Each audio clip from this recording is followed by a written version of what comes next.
First item on the agenda is one roll call.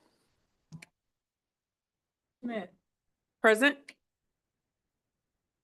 Dr. Beeson, Present.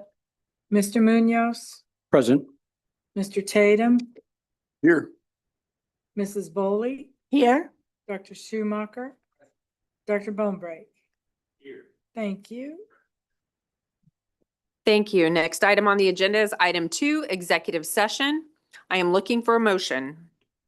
Madam President, I move the Board of Education of USD 501 recess into executive session for 15 minutes to discuss confidential personnel matters to protect the privacy of the individuals being discussed pursuant to the personnel exception in the Kansas Open Meetings Act, and return to open session in the boardroom at 5:47.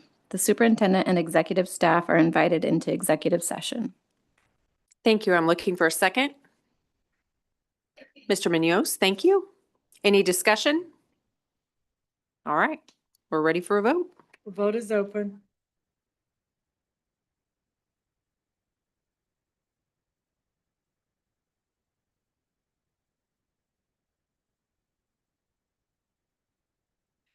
The motion carries unanimously.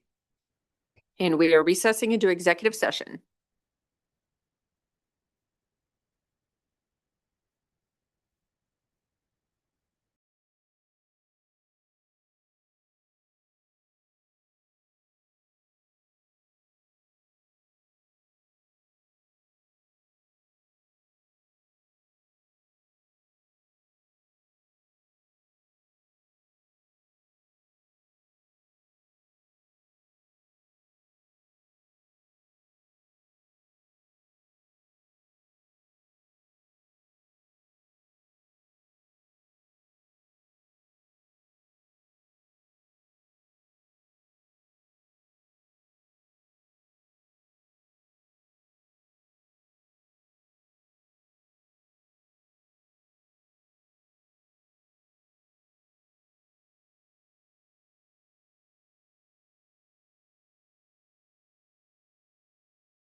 I move the Board of Education of USD 501 recess into executive session for 15 minutes to consult with our attorney on matters protected by the attorney-client privilege to protect the board's position in potential litigation.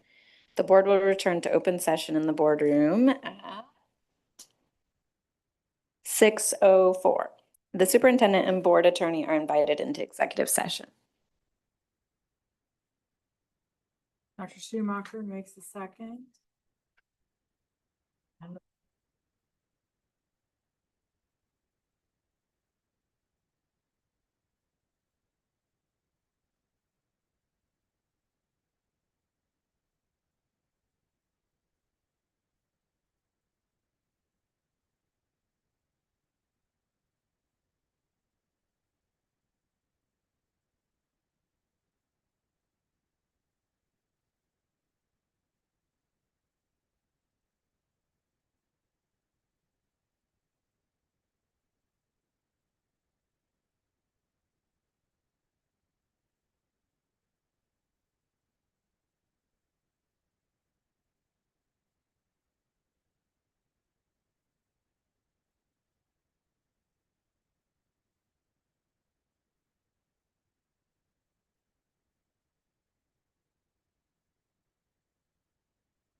6:04, we're back from executive session. The next item on the agenda is item 3, Pledge of Allegiance. And Mrs. Mills, where are you? Okay, can you help us with the Pledge of Allegiance, please? As all our social workers stand, there you go. If I don't remember the words. I pledge allegiance to the flag of the United States of America and to the republic for which it stands, one nation, under God, indivisible, with liberty and justice for all.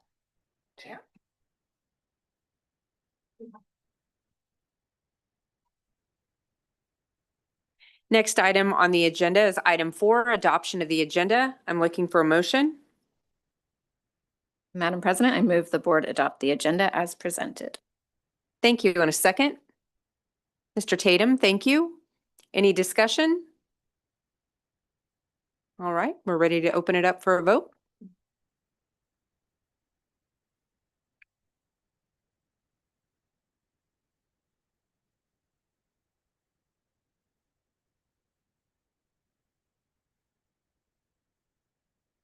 The motion carries unanimously.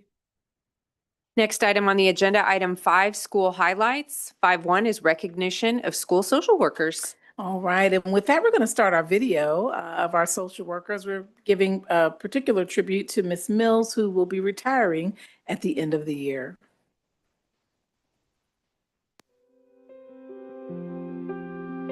Social workers are very important for our children in this school. Our students oftentimes need additional support. They are part of that solution to helping that child get to school every day. And when they get there, they're there to support that child's regulation and mental health. My goal is always going to be connection. It's connecting with our students, staff, and families. Social workers are that bridge between the schools and the community, connecting through our actions and our behavior, our body language, and how we play. I just really like working with kids, and I really like just making sure that the kids get what they need. We're making sure that everybody in the building is regulated and able to do their job.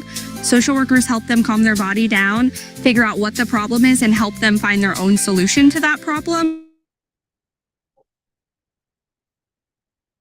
A kid can walk in and you can see exactly, if their shoes are too small or clothes aren't fitting, you can immediately address those needs. How can I help you? What do you need today? Ms. Mills is probably one of the most caring and empathetic people that I've worked with, especially as a leader. It has been just a pleasure and an honor to work with you all these years. Thank you for being a leader for the social work department. I'm going to miss you. She just instills us with so much confidence on how to do our job, and just the passion that she has for the social work department. She just always lets us know how important we are, and she always is willing to talk through any problem we have. Just her kindness and her empathy, it just really pours out of her, and she's just such an incredible leader. Always putting families, kids first, her love of doing that and eliminating barriers. And she would go to all lengths to go meet with the families wherever they were at. Just really had a strong social work lens to promote for our department. I like to say academic success isn't always just about academics. About 25 years ago, there were 14 social workers in the district.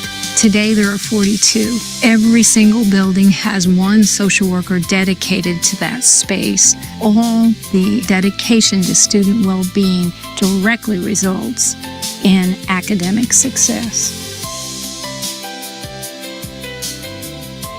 Let's give all of our social workers an applause. And Miss Mills, will you please come forward? Come on up, Miss Mills. And there were so many pictures. She is not a person that likes to jump in front of the camera. And so we have a lot of the back of the heads and sides of the heads and all of that. But this collage says, Miss Susan Mills, thank you for your service to Topeka Public Schools. There's also a plaque that will be presented to you at your social work function when all of your social workers are acknowledging you. But we thank you for all that you do. We appreciate you so much. All right, with that, we're going to call up our social workers. We know board members, you may have some questions as we proclaim this as social work. Where are you going, Ms. Mills? So we'd like to ask all of our social workers to stand at this time. We'd like for 1 or 2 people to come forward to speak And often our social workers will be introduced. So really, we have several of them here. I'm going to move my chair. You all go right on up. We have our social workers. We have a therapy dog. Additionally, we have the new person that is been with the district for some years, who will be stepping into Mrs. Mills' shoes, which is Mrs. Wright. Can you raise your hand so they know who you are?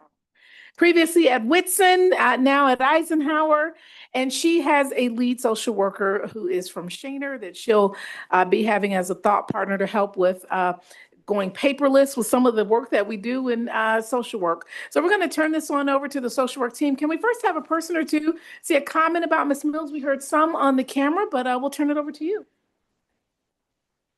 Hello, I'm Dr. Franklin, and Ms. Mills and I have been working together closely for about the past 5 years, so they pushed me to step up here first.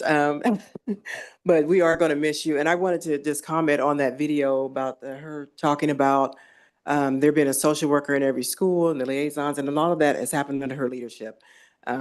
She is, don't start crying, one of the most empathetic people I know, but also I think one of the most caring and just supportive of the field, of the team, of the 501, but also of the field of social work and wanting to see it elevated to the highest level.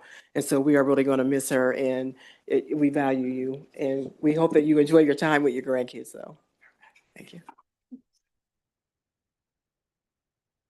Well, I just wanted to say, I've been following Susan Mills' footsteps for years because when I started working in the schools, it was through Family Resource Center, and I took Susan Mills' position.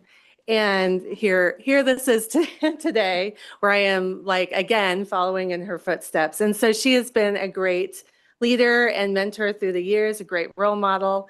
I know her passion has always been children and making sure that they have their needs met in order to learn. And, through the FEETS program, she's poured her heart and soul into that before becoming coordinator, and it has always been an inspiration in that way, and we will miss her dearly. And board members, we know you may have questions for Ms. Mills, for Oscar, the therapy dog, or for any of our social workers. So we'll turn it over to you, board members. Who has questions? Ms. Boley?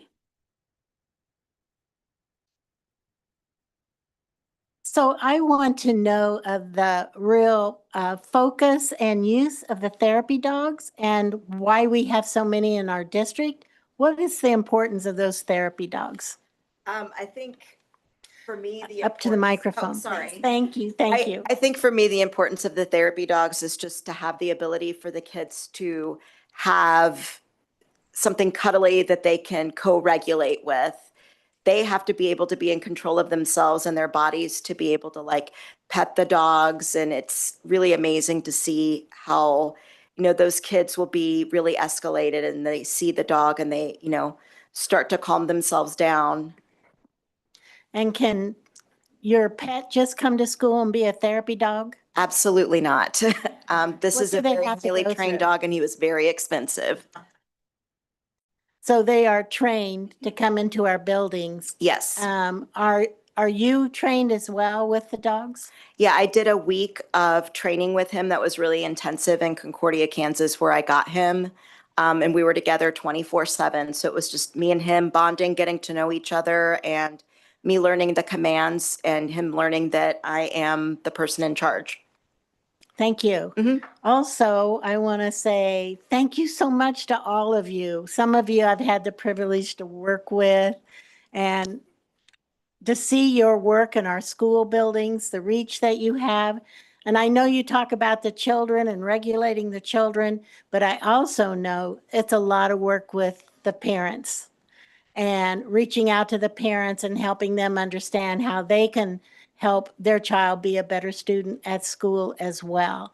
And you guys just do miracle things. And I just appreciate you each day when I know we have kids coming to school with a lot of concerns on their shoulders. And you guys are always there for them and helping them through their day when they don't have clean clothes, or like you said in the video, shoes that are too small or too big. I had a little girl that would come to school in her mother's shoes.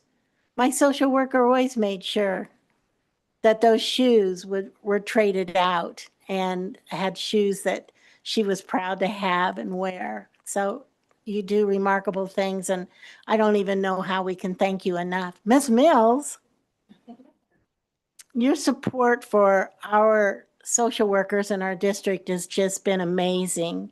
And the way you have built it and saw that need, probably before we even saw that need, that every building needed a social worker, not just a few, not just some that were at risk, but every school needed a social worker, that our students needed that support. And your vision for our department has just been amazing. And I just want to thank you for finding such excellent ones as well. And Ms. Wright, good luck. I don't think you know what you're getting into. You have her phone number, right? Thank you so much. On your guys' support for allowing Susan to build our department. When I started, I had 2 schools for 6 years. And the inconsistency that I had with my students isn't like the consistency that I've had for the last 9 years being in one school. And the work that I can do with my students in one school is far better than the inconsistency that I could do when I had to go from one school to the next school. So like when I was working one school Monday, Wednesday, and another school Tuesday, Thursday, and then splitting my day on Friday, I couldn't say, well, let's talk again tomorrow and see how you're feeling, because I wouldn't be there tomorrow. So when I can do that with my kids, the last 9 years, I also have a therapy dog. So when they say, and she's a little older, so she doesn't come every day. And so they get disappointed when they don't see her. They look forward to that. I made sure that she came on testing days when their anxiety was high. They love taking breaks with her. They do a lot for kids. And I think besides just that anxiety and helping with the breaks and making them feel good, there's been several students that have had fear of dogs that she has helped with. So they do a lot of other things besides just helping them feel happy and regulating their emotions at schools. So, but Susan's been great for our department, especially building us to be able to have the capacity to just have one building. So thank you, Susan. Dr. Bonebrake? What is there a most common issue that you're dealing with, and do we have the resources? And if we don't, what do we need? Here you go, Ms. Mills. That's a very good question. I'm trying to think what would be the highest priority. I think more support for parents, maybe sometimes. We're working on it. We have a lot of community networking going on, and I hope Shannon keeps, and I know she will, continue to grow that to some degree. I get a little bit worried about funding, and some of our natural community helpers are struggling now too. So I don't know, some of it's up in the air, but this has really So we been could use more personnel, more social workers. Oh, I don't disagree with that. I Can don't we want to find, ask for too much, but I think we can always do. can we find more parents? We got a lot of work to do, helping parents too. Yes, it's been a pleasure. And thank you for all your support over the years. I mean, the support to mental health, it's real meaningful. Under these ladies' leadership has been wonderful. I started at an elementary school, I want to say Williams. I don't know if any Williams social workers here, but it was a good, started in law enforcement and criminal justice, probation and parole, believe it or not. And I thought, oh my goodness. Right up your alley. After so many years, I kind of figured out these kiddos never were anchored to a school. They didn't learn how to read. They couldn't problem solve. And I thought, what am I doing with social work here? I need to get at the front end. So anyway, it took me a minute to get there, but I'm really proud that I did. Hi, I'm Maria Denny. I have through the first position I had till now, 31 years with the district. I've been the steady for 26 years now. I'm at Topeka High full-time. I've worked at elementary, middle, and high school, all, which is a wonderful thing about the department also, and our ability to kind of take on challenges and grow our skills and go where our passions are. So I appreciate that. My name is Shannon Wright. I've been with the district, I think this is my 18th year. I'm Regina Franklin. I've been with the district for about 7 years, and the district's homeless coordinator, McKinney-Vento, for the past 5 years. My name is Norella Munoz, and I've been with the district for 15 years. I'm currently at Topeka West, and this is my therapy dog, Reggie. Yes.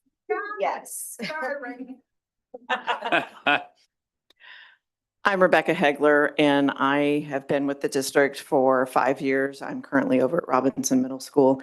Prior to that, I'm actually in my 28th year of school social work across the state. Tana Cornell. I'm currently at Jardine Elementary, and this is my 15th year. Kyler Becerra, and this is my first year over at Landon Middle School. All right, Madam President, we'll turn it over to you. I think Dr. Beason had a comment. I was just gonna mention, I think social workers all social workers of any kind are such special people. My mom was a longtime school social worker, and now she retired and works in hospice. And she would absolutely say, I think, that school social work was probably the most difficult and rewarding work. And I wanted to mention how highly educated you all have to be in order to be school social workers, and your continuing education hours that you have to do every year, let alone the things that you opt to do to improve the lives of your students and the environments of your schools, like training with a therapy dog and bringing those wonderful animals to school every day. Any child who has had one in their building never forgets them.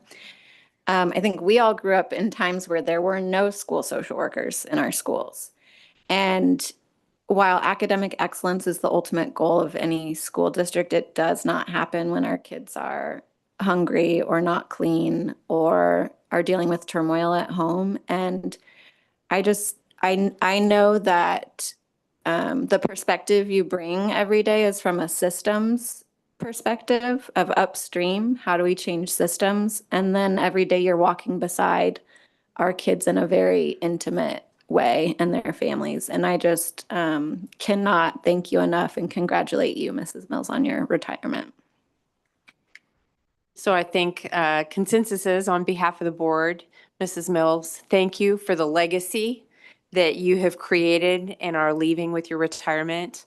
And we look to all of you she is passing the torch to as she steps out to continue her work at your respective schools. Thank you so much for all that you do each and every day. Do we have to let her retire?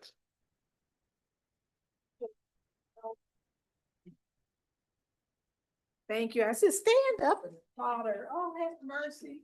Oh, goodness. Ms. Mills, you've built this program. We appreciate you so much. We're going to take a picture with those that can stay. We know some of you all can't stay. That's okay. Ms. Mills, can you stay for the photo? If you can't stay, that's okay. All right, we're going to talk really fast through these next two. You guys good for just a minute? Okay. It's actually going to be 5 minutes, but we're going to talk fast. All right, Ms. Mills, we appreciate you. We do want to proclaim, and I'm not sure if Mr. Lowers is here, that it is Autism Acceptance Month. If you have not gotten your shirt, they are selling shirts. The students made them. They have artwork and their names down below. It's pretty amazing. Is anyone here from the special education department? I don't want to miss over you. All right, not seeing anyone. All of us, the social workers. April 2026, I'm telling you, is Autism Acceptance Month. And we urge all members of our community to support the efforts of increased access to support services and high quality education for all children impacted by autism. And with that, if you'd like a shirt, just come connect with, look at our website and we'll share where you can get that. Our special ed department created them, but we certainly can connect you. All right, with that, we have our final acknowledgement as well. In addition to Social Work Month, it's also National School Library Month and Occupational Therapy Month. We want to acknowledge and proclaim any occupational therapists in the room. All right, we want to proclaim, though, that our occupational therapy, really, they're representing all special education over here. The occupational therapy is key and vital to the success of all of our students. And we do have Miss Sinclair here. I just saw her stand up, National School Library Month. And with that, she will just give some brief remarks regarding school librarians and really media specialists, how many we have, and a few remarks that she'd like to make. Then we'd like to break for a few minutes for a photo. All right, Ms. Sinclair. Thank you so much. Madam President, members of the board, I want to extend our gratitude for your support in acknowledging School Library Month. I have some statistics to share with you. I printed them out for you to look at. I wanted to start with our total checkouts. So we're at 183,000 total checkouts this year, which is about 16 books per student. That is an increase from last year. We also have another increase in the minutes that our students have read and logged in Beanstack, which is our online reading platform. So we're almost at 2 million minutes. So we're really close. And then I also have some additional checkout and collection statistics on the back of this sheet, including our top titles. So if you're ever interested in knowing what students are reading, it probably comes as no surprise to anyone that Dog Man is #1. So if you know, you know. And then just some general highlights. We've really tried to enhance operational efficiency so that we can have a renewed focus on library instruction. We've also supported structured literacy by focusing our collection on transitional texts, high quality nonfiction, and also supporting our reading intervention efforts in our buildings. We've also increased our Spanish language collections district-wide. That is a huge need for us beyond our dual language programming. We also sent 14 school librarians to our national conference, which was very career affirming. So we really appreciate your support as well as the support of Mrs. Wallace. That was an incredible experience. We also attended Rabbit Hole, which is a children's literature museum, just to kind of investigate the programming opportunities that they have for our students. We hosted 7 author visits. I think that might be a record. We also hosted 27 book fairs. And then we also like to share books with you. So our 2 selections this year, the first one is Reader Come Home. This is a recommendation from Miss Betsy Anderson, who serves McClure and Lowman Hill. This is a book about reconnecting to reading in a digital world. So kind of a dense read. I was surprised as I was going through it. So make time for that. And then I also have a picture book, The Interpreter. And when we develop our school library collections, we are really thinking about how our books that we're choosing serve as mirrors, windows, or sliding glass doors. I probably talk about this every year. But making sure that the books we choose really reflect our students' experiences back to them, as well as serving as a window for students into experiences that are different from their own, so that they can develop empathy. The Interpreter, this picture book, is my favorite of the year. So it's about a young girl who finds herself translating for her parents kind of on a daily basis in any situation where there's a language barrier. A lot of our students in 501 have that experience. So when this picture book came out, I was like, oh my gosh, this is perfect for every school library in 501. We also got to connect with that author at the conference that we attended in St. Louis. So that was a really rewarding experience. I also have a page of photos for you to enjoy. And then I'll stand for any questions that you have. Mr. Munoz? You always give us such interesting books. Thank you very much for putting thought into that. You know, so I want to make sure I'm following you. I understand books are mirrors and windows. Help connect the dots for me for books are sliding glass I'm still doors. trying to figure that piece out also, but I think it's just, they can, when they're reading a book that's about something that they're not familiar with, they're being exposed to it. They can view it in sort of like this safe avenue. But sliding glass doors, they really can experience those things. Books are not just this physical, tangible thing. It's something that's happening in their minds, mentally, where they're able to explore these other experiences in a safe, non-threatening way. Thank you very much. And I do think that this is very pertinent for us to begin to think about books and how they can help students in this digital world that we're living in now. Thank you. Yep. Ms. Mills was talking about being concerned about students who can't read.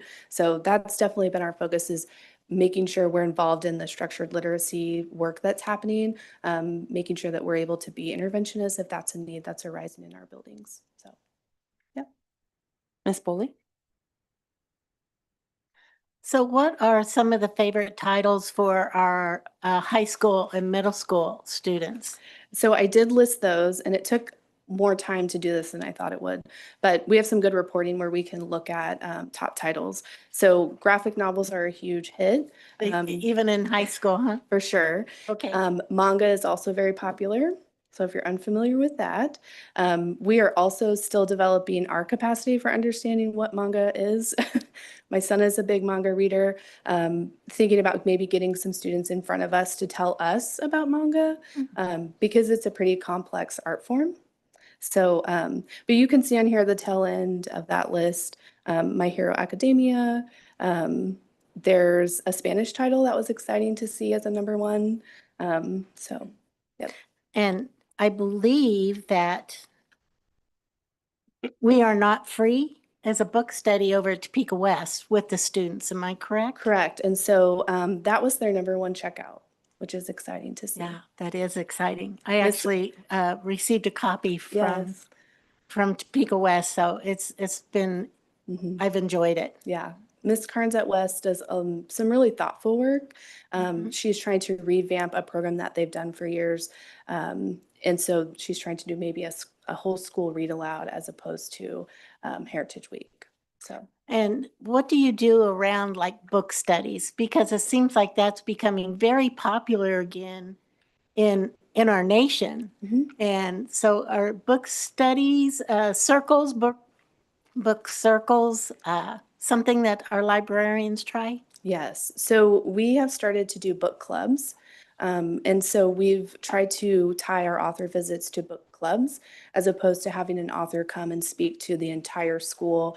They still might do that type of presentation, but we will always create a small group of students to actually, maybe 30 students, to engage with that text all the way through so that they can speak with that author in a more concerted manner, to have some thoughtful questions. So we've been doing the book club thing in connection with our author visits. So, yep. Thanks so much for coming and Yes. helping us understand what we're doing with literacy, particularly free reading for our students. Thank you.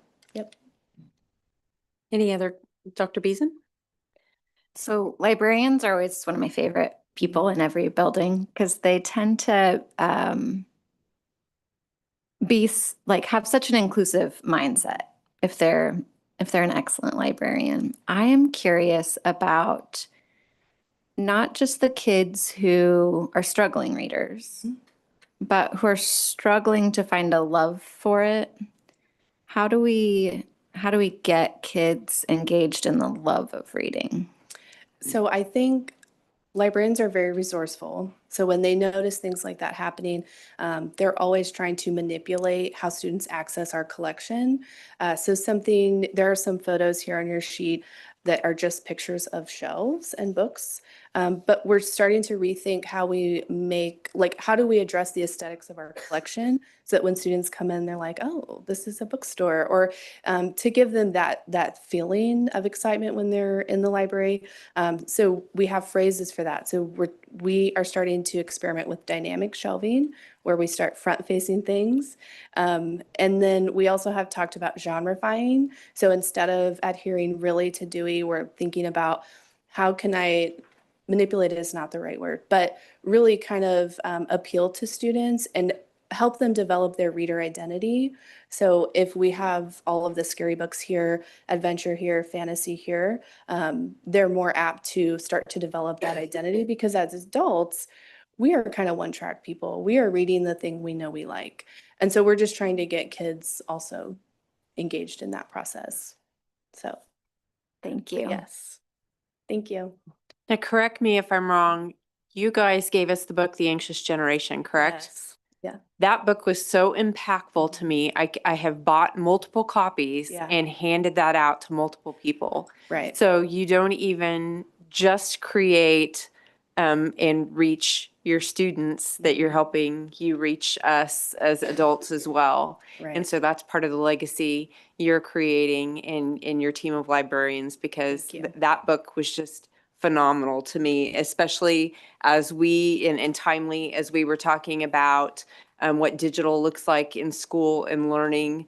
But I think it's just important for people to understand, especially as younger generations, my children, for example, who have grown up always having technology, they don't always see some of those befores and afters that maybe we on this board have Right. seen, life before digital technology 24/7 and life after. Right. And so it was really neat to have somebody put that down into words and data and be able to hand that out. Yeah. So I appreciate that. That's one that left a lasting impact on Yeah. me. So we really I'm appreciate sure Mrs. Wallace is tired of us preaching about it, but sometimes there's just a book where you just want to put it in everybody's hands. And that book obviously talks a lot about our students' mental health. So, Yeah, then that's exactly what I was going to follow up with, you Right. know, when it looks at the direct correlation between mental health issues and screen time, or, you know, it's just, you kind of go, oh, you know, it's been in front of our faces all this time. Right. But it just shows us it's important to make sure that kids have time away from that. Time where they're not feeling compelled to check phones or computers or whatever that is, time to play, be outside, the importance of all those things. Right. So And thank time you. to read a book. Time to read a book. Thank you. Thank you. We'll take just a moment here and grab a couple pictures and we'll be right back. Social workers right on up here. Ms. Mills, come right in the middle with your framed collage. And social workers, come on around. Reggie, it's a new dog. Reggie. Yes, he's my. Dog.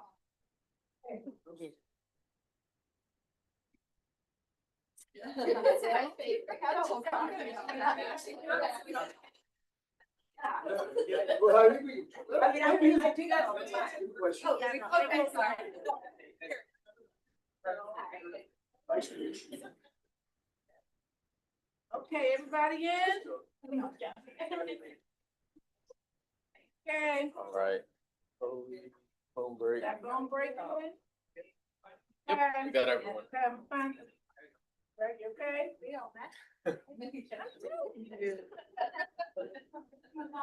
All right, this way. Oh. Alright, good job.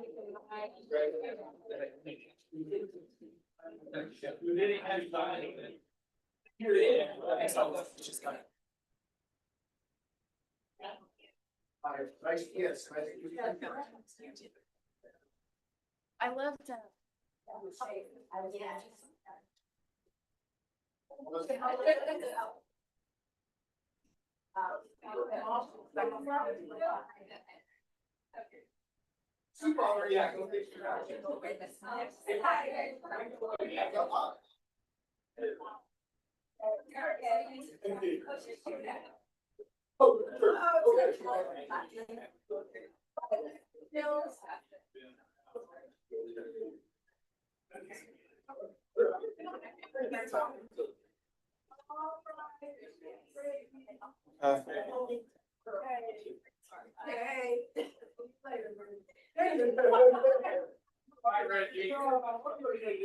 Stock out. Get the hook.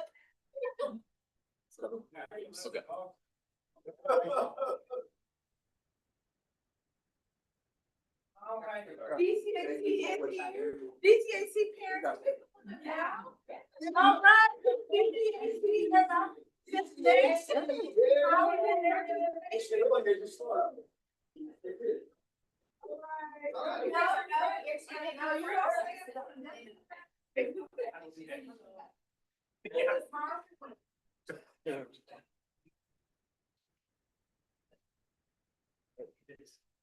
All right.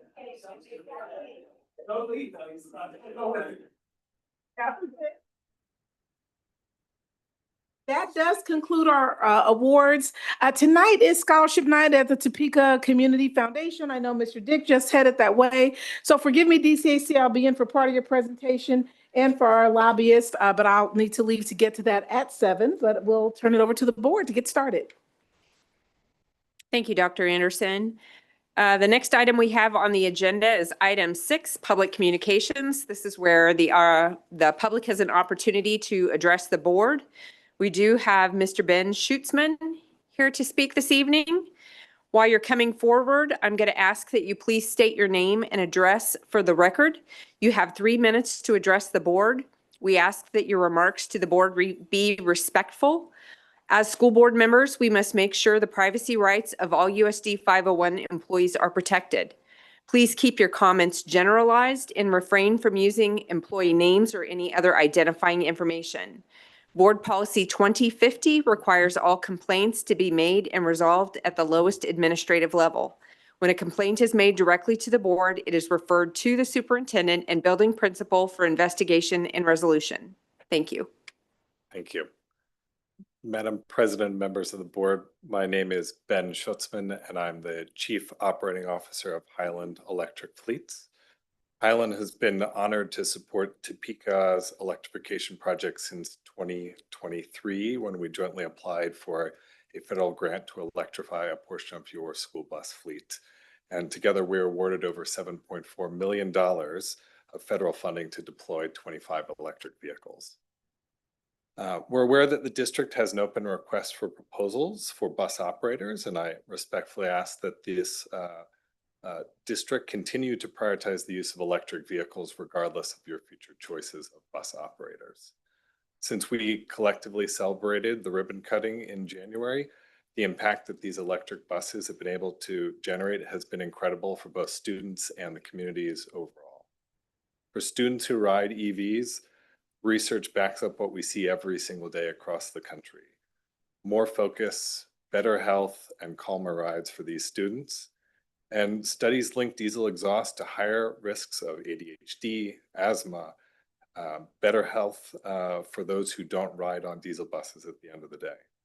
With that data, it comes as no surprise that the University of Michigan has found the following.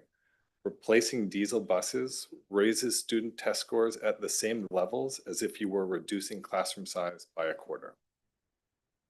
Furthermore, the quiet nature of electric buses has a profound impact with students who have special needs and disabilities. It creates a calming environment that gets them ready to learn and grow every single day. For the community, we're already seeing immediate economic benefits. The federal grant, combined with cost share from Highland and its implementation partners, has enabled the district to access these electric vehicles without any upfront costs. On top of that, electric vehicles actually cost less to operate in the long run. Recent diesel fuel price spikes take dollars out of the classroom, and electric vehicles prevent that opportunity to ever occur in the first place. Highland and our partners stand ready to continue to support the district in ensuring clean air, quiet rides, better community environments, and steady cost savings provided by electric buses for years to come. Thank you very much.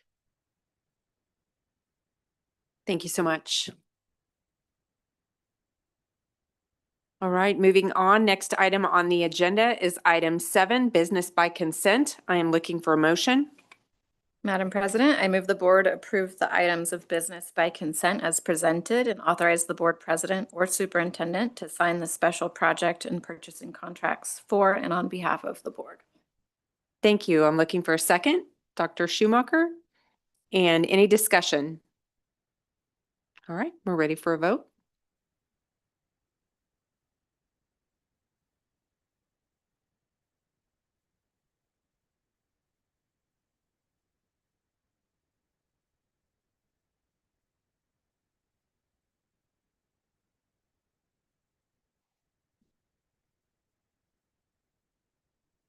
Next item on the agenda is item 19, Superintendent's Report. I think we are going to start with 19.2, which is the District Citizen Advisory Committee Report on Family Engagement.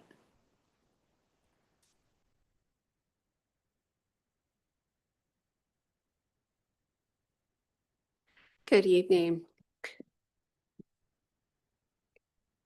My name is Helen Swanson. I will be presenting tonight on behalf of the District Citizen Advisory Council, DCAC. Do we have slides? Okay, perfect. Thank you. This year, our topic, which is selected by the board, is family engagement. We have 3 goals for this year.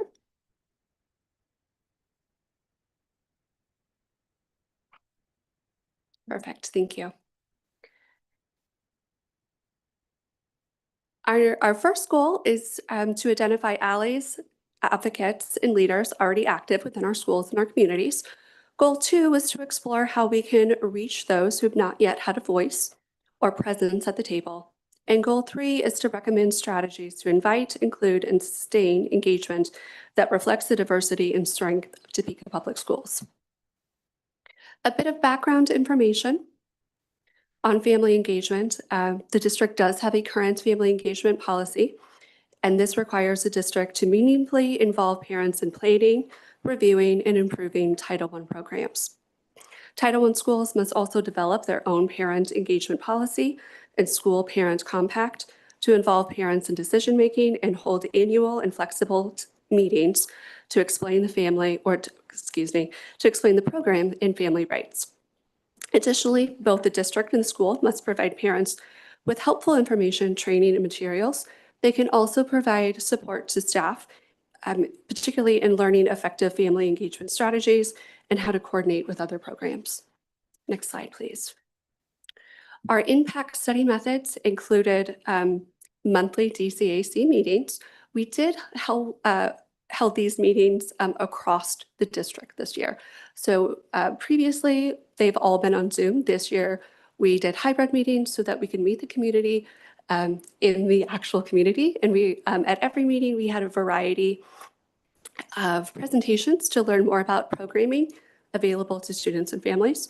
We also reviewed national research, and I would be dismissed if I didn't thank the district for their support in our impact study, particularly Dr. Schreckel. He provided 2 years in a row our national research of our literature review, which is very helpful to our small group. We also held a DCAC candidate forum, which some of the members, you were able to participate in that. And we did include a few questions on family engagement and communication. To identify our allies, advocates, and leaders, we sent out a short poll to building administrators, PTOs, site councils, and other school organizations to get their feedback. And then we also reviewed the district's annual parent survey. For our summary of themes, I do want to mention that this is a very condensed summary. You should have the full impact study report for more information, but a general summary of themes is that family engagement is a proven high impact strategy. I do want to highlight that we go to the next slide, please. That Topeka Public Schools has a strong foundation of committed allies and leaders. We can certainly celebrate how well the district is already doing with family engagement and use that to leverage those existing relationships and activities and use them for improvement. We're doing really well in this area. There's always room for improvement and always room to bring more to the table. Communication and accessibility, time and time again, kind of came up as the most pressing areas for improvement. We will discuss that in just a moment when we get to our recommendations. Additionally, equity must remain central to all of our engagement efforts. And with sustainable engagement, it requires infrastructure, policy alignment, and continuous improvement. These are not isolated events. And that leads us to our recommendations tonight. Next slide, please. Perfect. Okay, thank you. So our first recommendation is to strengthen the district policy. Our first recommendation for the policy itself is to include annual awareness campaign strategies. The awareness campaign will help families understand their rights, opportunities, and the ways that they are able to engage. This campaign could include an annual awareness in family-friendly language in a variety of communication types. Additionally, we would like to recommend that the policy standardized engagement practices across buildings to reduce the variability between buildings and ensure consistent access. This could include, but is not limited to, transparency and sharing family engagement policies, annual listening sessions, particularly focused on family feedback. We also recommend that the policy has an increased transparency and feedback opportunities. And this will help demonstrate that family voice is not only received, but may have inform or assist with those district actions.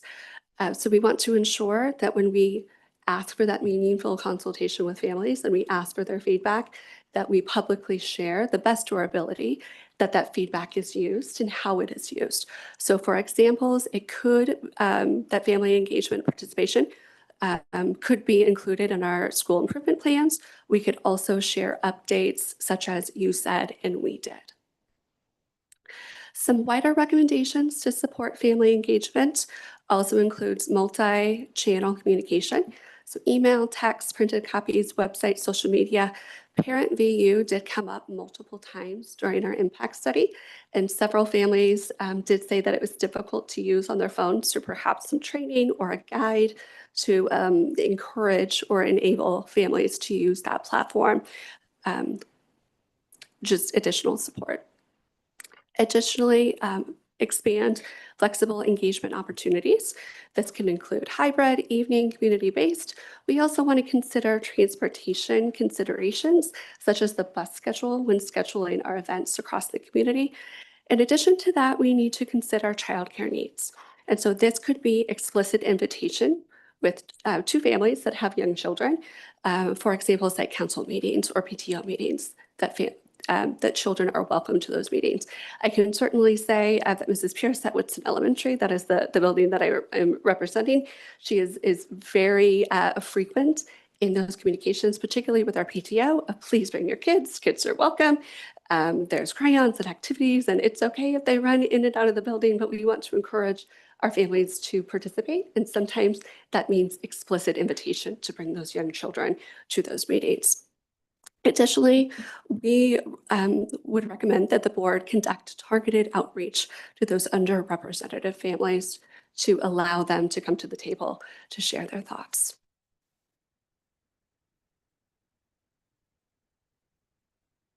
In summary, I would like to say that by strengthening the district family engagement policy, Topeka Public Schools can increase family awareness of policies and opportunities, improve equitable participation across demographic groups, standardize engagement practices across buildings, brings stronger trust between families and schools, and ensure that the compliance efforts not only are compliant, but translate into meaningful partnerships. I would also like to thank Topeka Public School staff for their support and their guidance in completing this year's impact study. In particular, we would like to thank Dr. Kipp, Dr. Schreckel, Dr. Gray, and Dr. Anderson. And with that, we will stand for questions. Thank you so much. I want to start by saying I know I speak for the entire board when I say we so appreciate the work that DCAC does. You know, as evidenced in the work that you did with the cell phone policy and how that influenced our policy making. Family engagement, I think, is always a challenge. And so getting great minds together and coming up with ways that we might be able to overcome some of those challenges is always appreciated. So I'm going to open up questions to the rest of my board members. Feel free to bring your fellow DCAC cohorts up to the microphone. If you don't want to be stuck up there by yourself, they're welcome to join you. Who has questions? Mr. Tatum. So, Ms. Swanson, thank you for the presentation. For me, I think I'm the only one here who has got to hear this information twice, because when I was with you guys, well, Dr. Gray and Dr. Kipp were there, but on the board, I think hearing this information at the DCAC meeting last week, I think it was, this was a very intriguing study, and it really seems like you guys just delve into it. and really tried to do diligent work in understanding the nature of the issue. So I think what we've got here are some really good recommendations for us to think about in moving forward.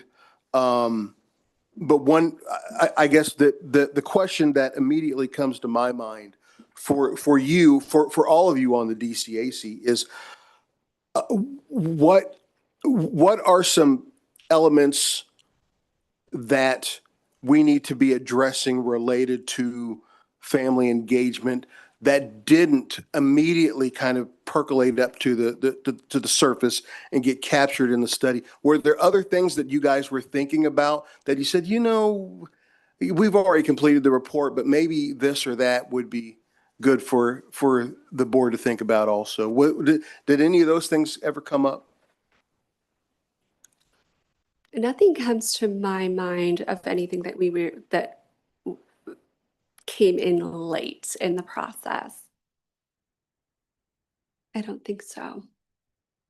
I will say, time and time again, communication, the timing of events did come up. I will always say, just for me personally, it is challenging to find out an event, a week before or the day before, and then try to rework my schedule. And it's one of those things that I sometimes question of, did I miss the email? Did I miss that on the school calendar? I'm sure that the school is sending out multiple reminders and it's located in multiple places. But when you have a lot of things to try to capture and stick on a calendar, it is easy to miss those things. Yeah, So and you talked about that last week. You did a good job of highlighting that. I was just curious to know if there's anything else that did kind of come in later, was a afterthought in terms of good information that we needed to know. But thank you again. This is good information. Ms. Foley? So I see you are suggesting some policy changes. Was that list under there, the policy changes that you're thinking about? Or did you have others in mind? So these are policy changes to the district family engagement policy.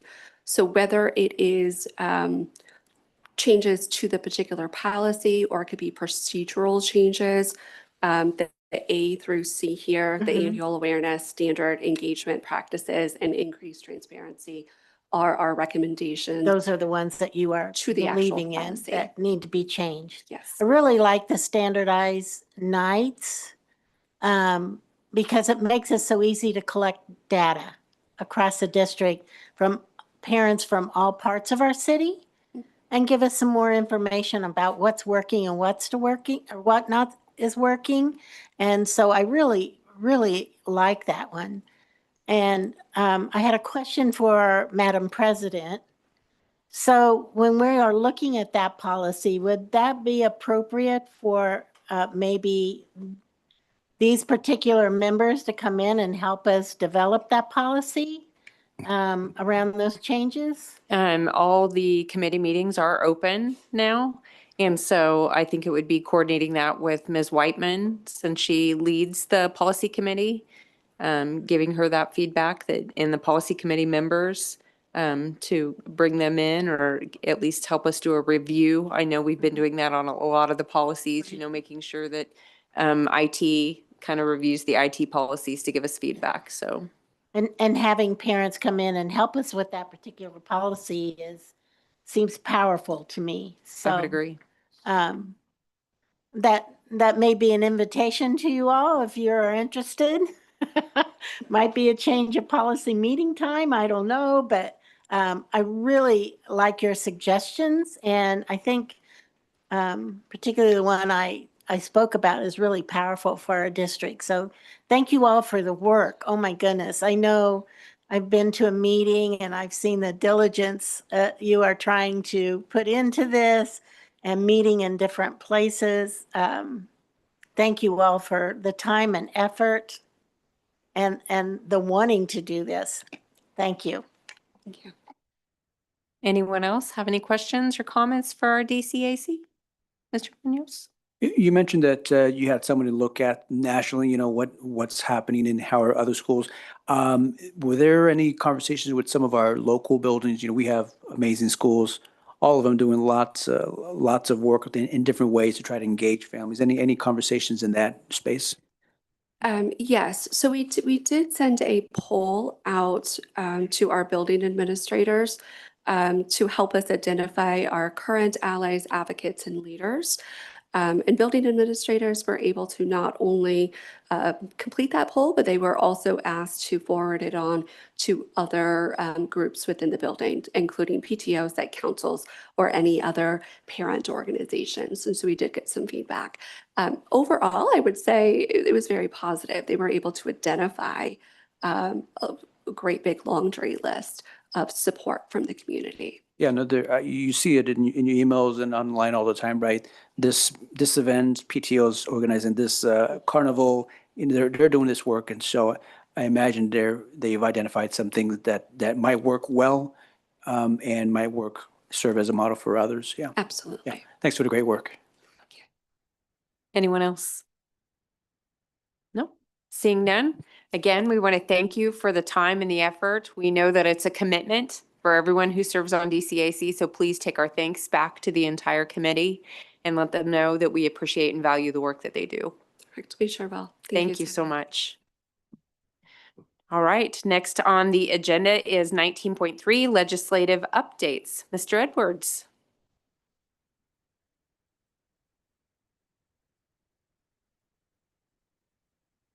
Thank you, Madam President, members of the board. Appreciate the opportunity to visit with you this evening. Before I get started on what I want to talk about, I want to thank those of you that took the time. First of all, our members of our listserv, and I know many of you contacted me with questions, but I do appreciate the work that you do during the session. So what I would like to do, or what I'm planning on doing, is I want to go over the 5 goals that we set up as a district, along with the other districts in Shawnee County. Give you an idea of where we came up on those. If you have questions, I think it probably would be best to ask those as I go through. And then also, when I get done with that, I will address other education issues that were either heard, not heard, or totally discarded. So if that's okay. Sounds like a plan. Okay. The first one that we talked about, or that we want to talk about, was taxpayer dollars. Specifically reads, taxpayer dollars for education should go only to public schools that are accountable to students, parents, and their communities. There are 2 major bills that were addressed. One of them dealt with federal law. One of them dealt with state law. Both of them dealt with tax credits. The one for the federal bill, or the federal issue, passed, was signed by the governor. The second one, or I'm sorry, the veto was overridden. She vetoed that bill, but it was not sustained. The second one was to deal with, they wanted to increase the $10 million figure, the cap that they'd had on contributions to private schools. That one was vetoed and was not, the override was unsuccessful. So on one hand, you had both of them basically did the same thing.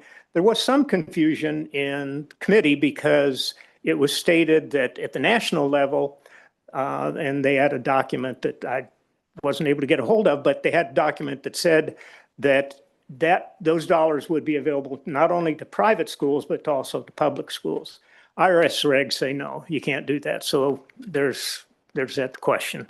The second one was teacher recruitment and retention, revised CAPERS, and the working after retirement penalty. There were 2 measures that were in play. One was from last year, which would have lowered, or would have taken Tier 3 employees, teachers, and moved them to Tier 2. It didn't include anything other than teachers. That bill was heard last year. It was kept around for this year. It didn't go any further. The second one would have dealt with hiring retired retired individuals and reduce the time period that could take place. That bill was not even heard. Third one is fully fund 92% of excess costs, special education services. Yes, I noticed some laughter. The legislature stepped up and put in $6 million into special ed. That was originally $5 million from the Senate proposed, $10 million that the House proposed. The $5 million, when it was heard on the Senate floor, they were dealing with the budget bill at that point. They totally reduced the funding for MHIT and took that 16 million, says we'll take $1 million from that and put it into special ed. If you want to fully fund special ed, you're talking about hundreds of millions of dollars, but this year the governor proposed $50 million, and that's where we are. I kept telling people, and I said it in most of the listserv articles I wrote when we're dealing with special ed, that was one way that the legislature could have reduced property taxes. Because when they don't fund special ed, local districts are left with the tab. As you can tell, my comments didn't go very far.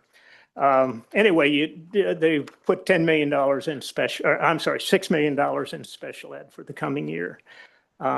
That will be part of the discussion when they deal with the rewrite of the school finance formula. Renews Kansas' successful investment in our students by removing the sunset from the current school finance formula. There was a bill that was introduced in the Senate this year that would have delayed the enactment of the new school finance formula until July 1, 2028. As it stands now, it's July 1, 2027. The new bill will take effect. And I'll talk a little bit about that later. The thing that we kept telling legislators is districts really need, especially those that deal in finance, would really like to have a year to work into that new school finance formula. I don't think they're probably going to do that. Well, as I say, I'll talk about that a little later. The last one will restore flexibility and local control in serving at-risk students. Districts should be allowed to spend at-risk funds on the people who are going to make a difference in these students' lives. At-risk is going to be a key issue in the coming session. They're looking at ways that they can reduce the dollars that go into at-risk. And we saw some of that this year. Most of it was unsuccessful, but that is going to be a big part of the discussion for school finance formula. Any questions on those? Pretty matter of fact. The other issues, of course, we have the cell phone and electronic devices. Our message to the legislature was a lot of districts, such as 501, have taken the time to put together policies that work for their district. 286 districts in the state, and they vary drastically. There are a few that might be in the same ballpark as 501, but in general, districts should be left to decide how they want to deal with that issue. It was somewhat hard to do. Part of it was that the governor in her state of the state said essentially, you get a bill on to my desk and I'll sign it. Very few guardrails or parameters on that bill getting to her desk. So we knew something was going to come through. We tried to get them to at least grandfather those policies that districts had put together, spent time putting together, unsuccessful in that. Recess and physical fitness. Another one of those local control issues that really should be left to local schools, local school districts. That measure passed. This is going to be interesting though. It passed the second to the last day of the session. They adjourned, both adjourned on Saturday at 2:00 in the morning. It was a little different. But anyway, that bill is in the governor's hands. If she vetoes it, there is no opportunity for them to override a veto. So we'll have to wait and see what her decision on that specific bill is. Student protests. This was an interesting one. It originally came up and it was injected into this in the Senate when they were discussing their budget bill. It was introduced by an individual from Hutchinson area. No debate, no meetings, no committee hearings, nothing on deciding that issue.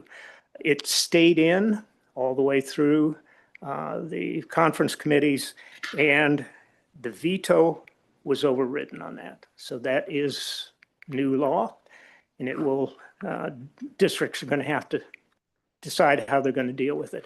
It's interesting, and I'll just add a side note, it's interesting that there was a similar bill dealing with free speech that dealt with the Charlie Kirk issue, and that one sailed through the legislature. So districts will have to decide how they're going to deal with that one. School board. Mr. Edwards, Yes. would you please repeat that last one? What bill was that? Several of us are taking copious notes. What bill was that you were just? I can get you. Not the bill number, just the subject. The student protests. Yes, and it wasn't a specific bill. It was an amendment made to the Senate, to the Senate budget bill when they heard that on the Senate floor. And could you explain the penalties to districts on that walkout? Originally, the penalty was going to be the yearly salary of the district superintendent. It would be paid into the state general fund and then dispersed in various ways. It ended up being $100,000, a cap of $100,000 that a district could be fined. And in addition to that, the students that would protest, and it still is allowed if the parents agree to having their students protest, but the students then have to make up that day, that calendar day, to complete the requirements of the State Board of Ed. Clear on that? Okay. As I say, that veto was overridden. School board allocations. This was an interesting one in visiting with legislators. There was a bill that was introduced. It failed, but it would allow, you all know that unless 4 people on this board decide they want to do something or don't want to do something, it is not, that's a decision by the board. This one said that if there was an individual on the board that did not want to, I'm going to pull something, did not want to pay dues to KSB. I'll use them as an example. And they probably were the example the legislature was going after. But what they would do is they were saying, we'll allocate that dues or the dues for KSB amongst 7 people.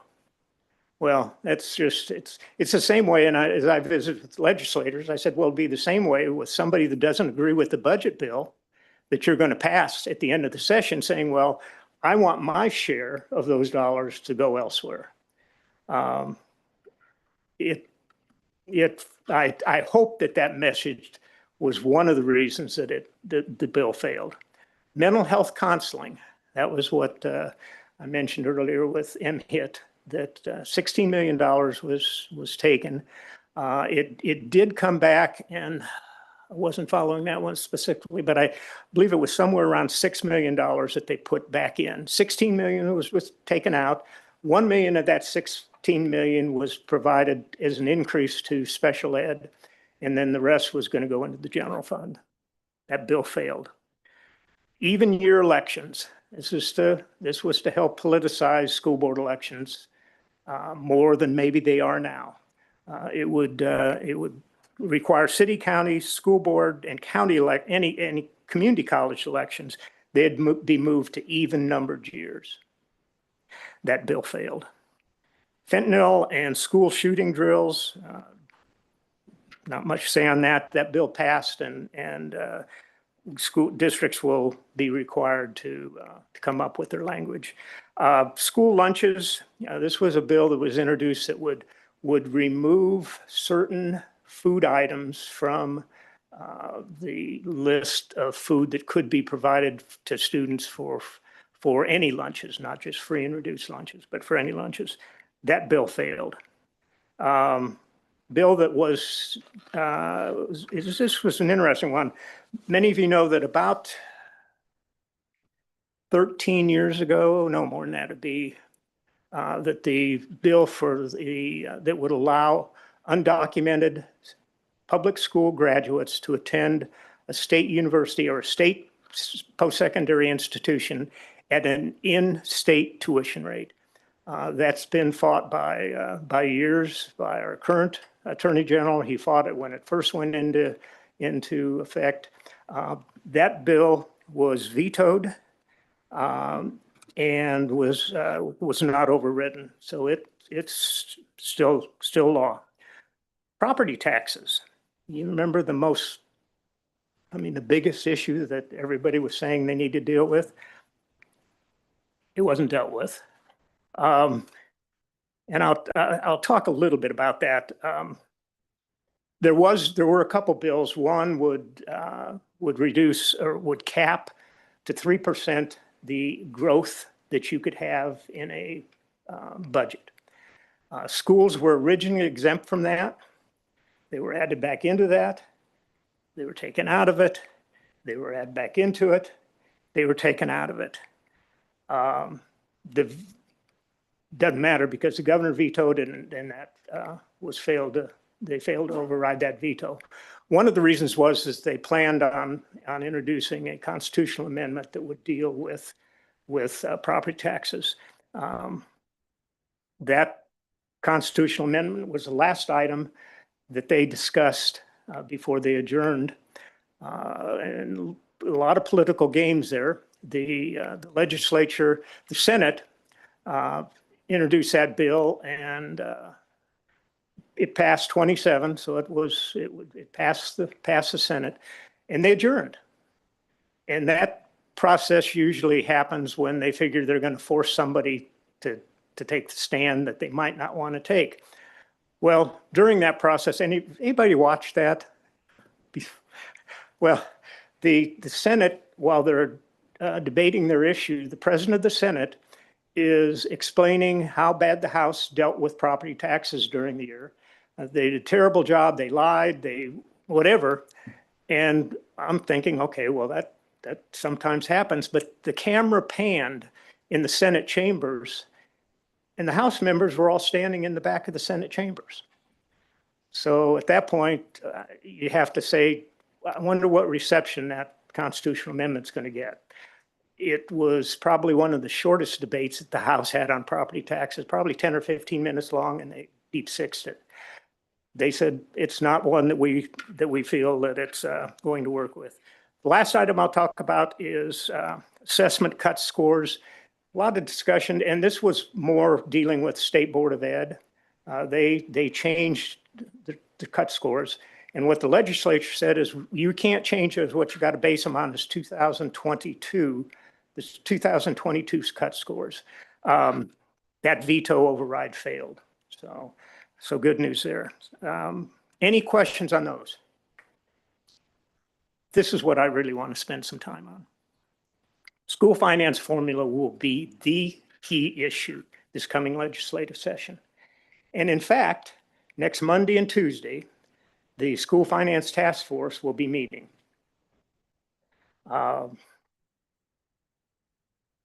It's hard to bring anybody that's worked with different groups. It's hard to bring groups together to be talking about with one voice in a legislative process, somewhat like you did with the 4 other districts in Shawnee County. Probably some, I wasn't involved in those, but probably some discussion on, well, this helps us, it doesn't, whatever. Now you're dealing with 286 districts. And if those 286 districts aren't pretty much singing out of the same hymn book, you're going to find what the legislature sometimes calls divide and conquer. We're going to let people, and everybody's going to be sniping at one another. And they're going to be able to say, well, since nobody can agree, this is what it's going to look like, which usually is not the way that you want to go in the legislative process. Visited with a group of superintendents a couple weeks ago, Shawnee County superintendents a couple weeks ago, and mentioned this to them. And at that point, they said yes. They said there's various groups. United School Administrators is starting to work on that. Kansas Association of School Boards is also working on that. So that's going to be key, though. If there's not some common ground that districts can find, it's not going to be pretty. And this was one of the shortest sessions that we've had.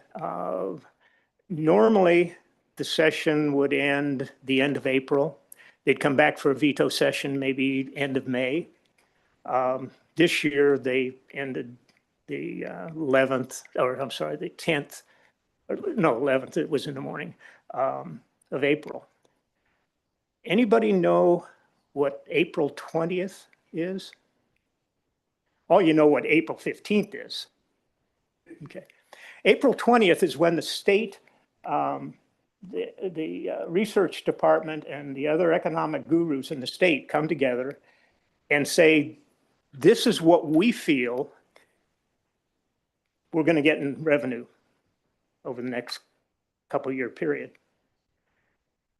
What you had this year was you had the legislature actually putting together a budget, passing a budget before that figure even came out.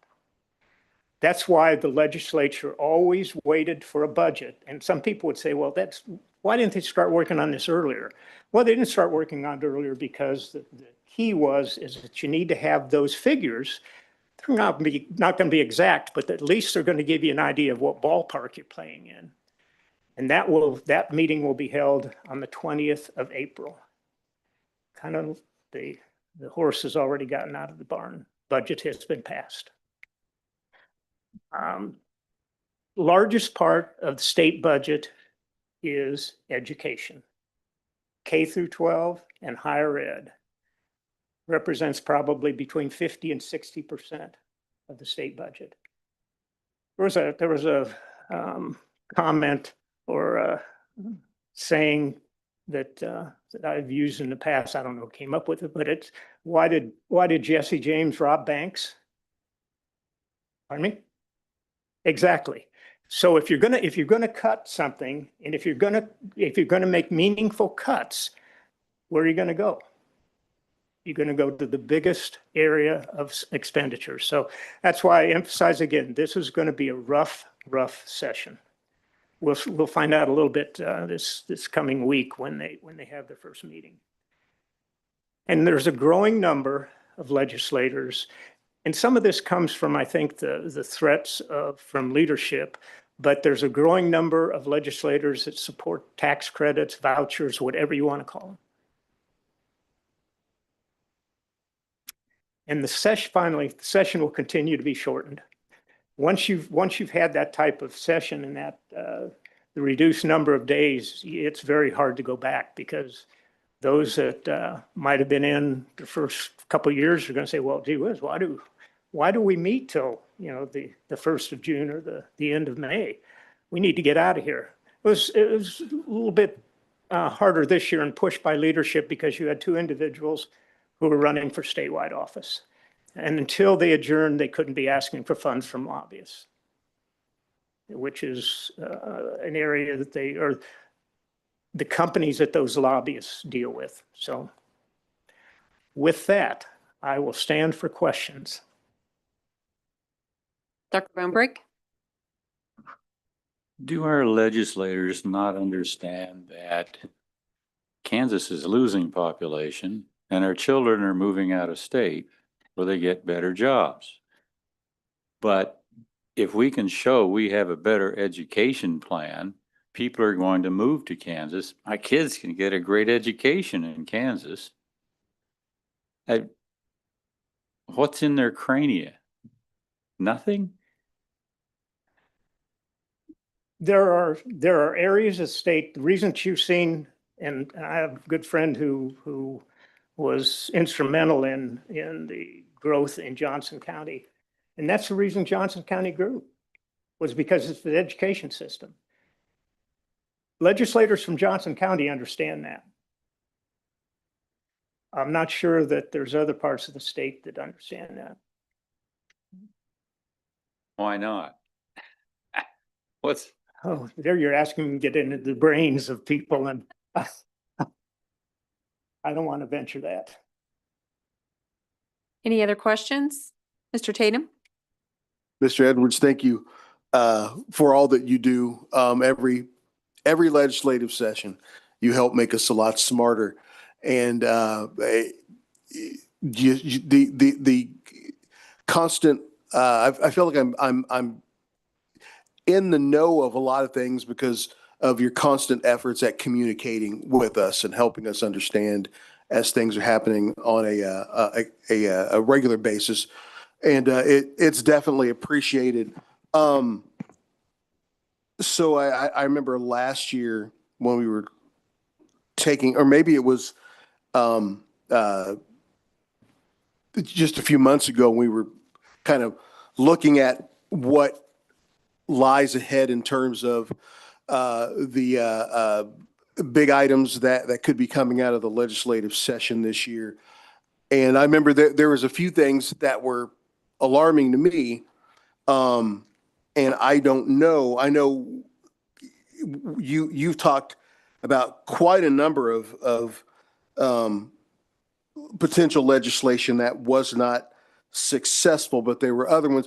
The one that comes to mind is the one that's an effort by, there was a bill that would have made it so that the Kansas Attorney General could override any school board decisions on hiring an attorney.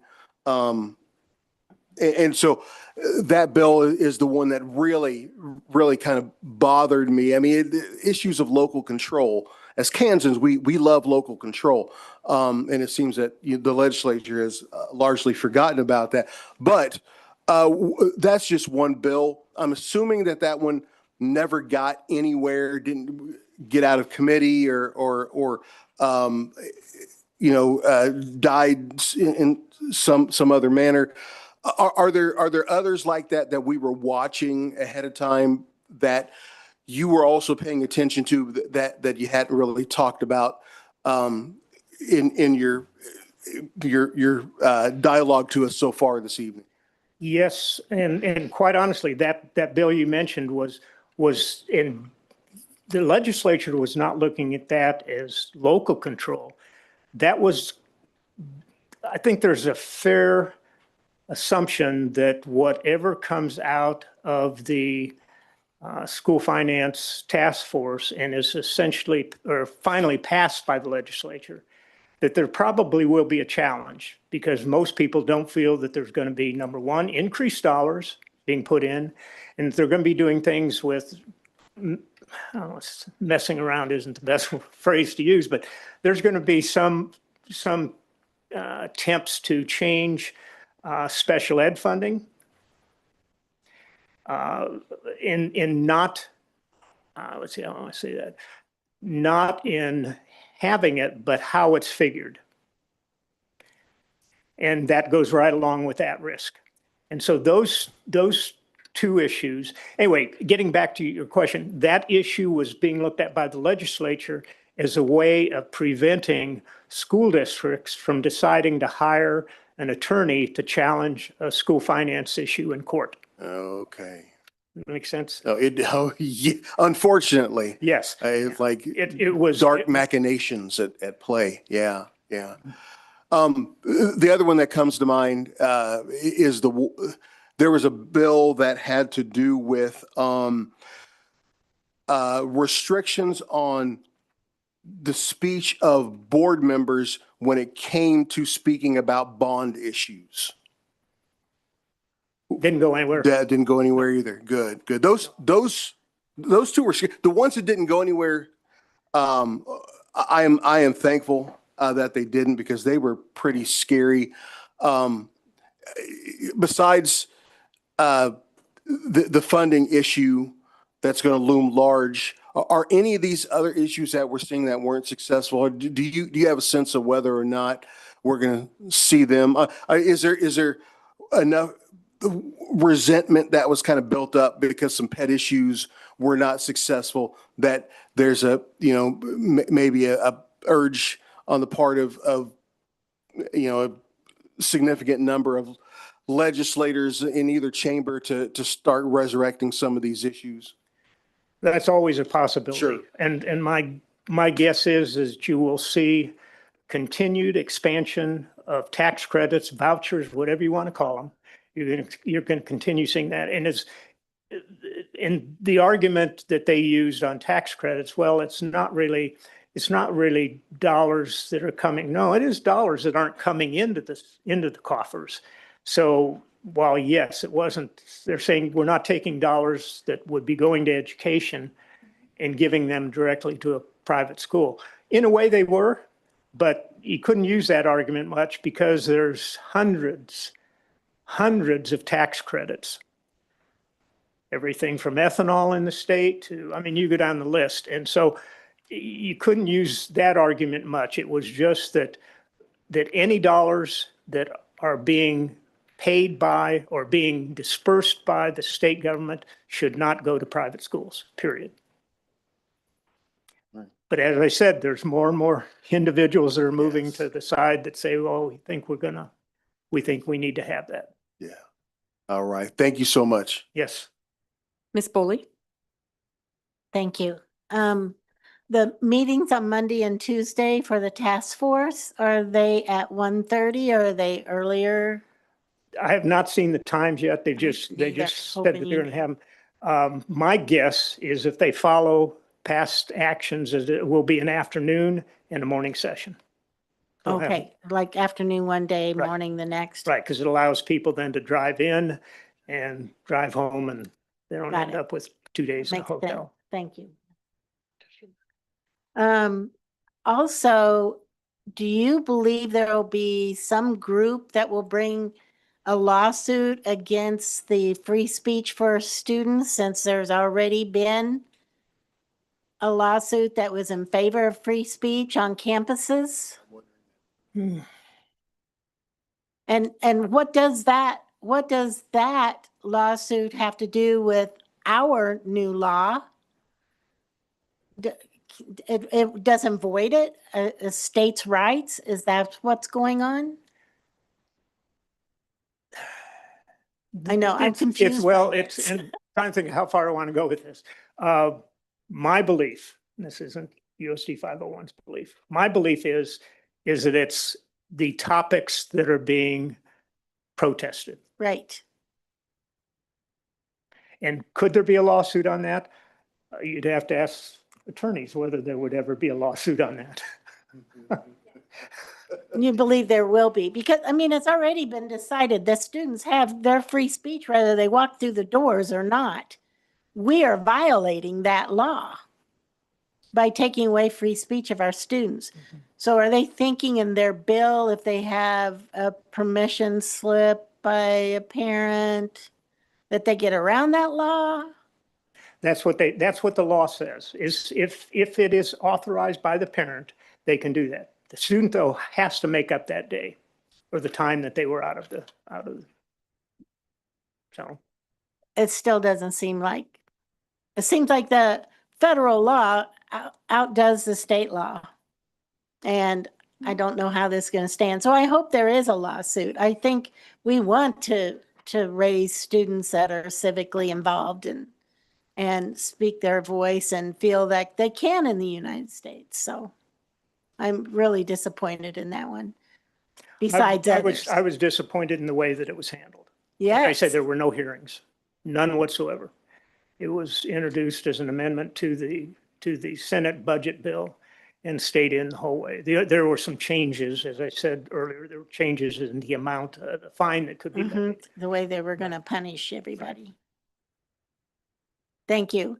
I appreciate all your efforts this year. It was not a fun session to even, I don't know why you even take our contract, but I'm so glad you do, because it was a very, very discouraging and punishing session this year. And they went after almost every enemy they could think of. And, you know, I'll say that publicly. I know you cannot. But